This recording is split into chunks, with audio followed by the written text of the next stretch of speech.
newest trend for young American women is boy sober. Record number of women are choosing to not get married. Going sober on boys. And we found 4 fascinating reasons why.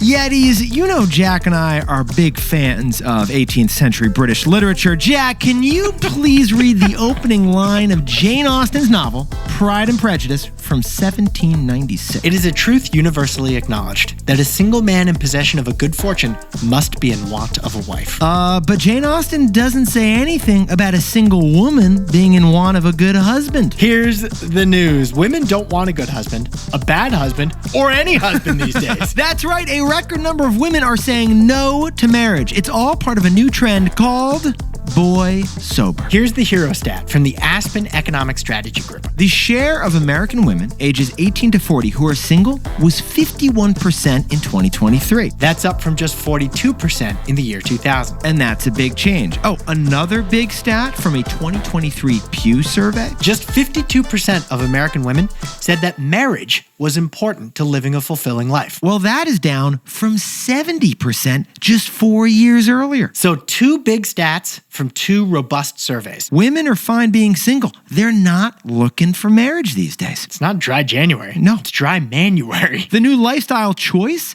is going boy sober. Or Jack, can I put this in Jane Austen Pride and Prejudice terms for a second? That'd be fantastic. Yeah, women think there aren't enough Mr. Darcys out there. I hear you on that. But Yetis, here's why Jack and I found this story fascinating. The key word here is choice. Because 4 fascinating forces are making women curious about boy sober. Choosing boy sober. Now, the first force here was that women are simply wealthier than ever. The gender income gap is narrowing. The single lady home surge, we told you about it like a month ago. Remember that, Jack? You don't need a man, you just need a mortgage. Okay, the second force for boy sober is the education mismatch. Women are getting college degrees more and men are getting them less. According to the Wall Street Journal, 47% of women aged 25 to 34 have a bachelor's degree, but just 37% of men of that same age have a bachelor's degree. Some women find the educational incompatibility unacceptable. There are literally degrees of difference here. The third reason for boy sober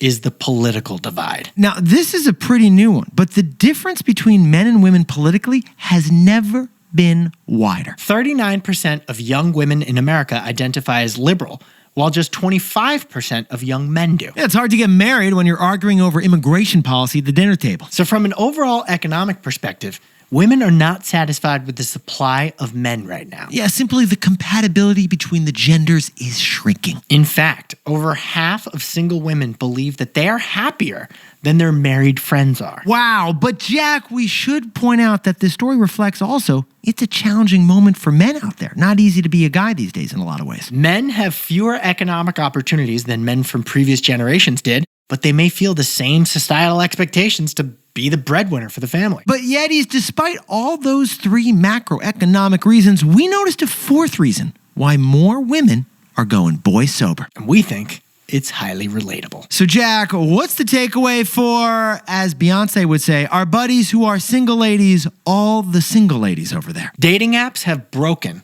the algorithm of love.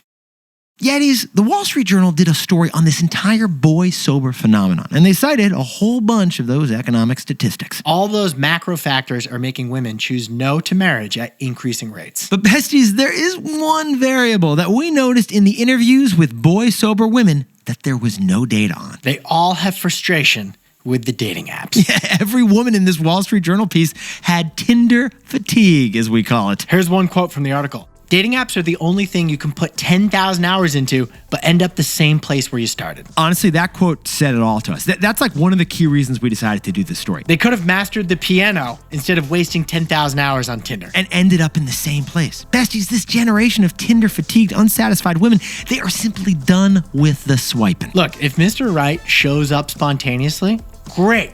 But they're not going to waste another 10,000 hours looking for him on the apps. And yeah, we've been to plenty of Hinge weddings out there. Our buddy Timmy, yeah, he met his wife on The League. But the surprise variable that so many women are going boy sober, it's that for these women, dating apps ruin dating for a whole generation.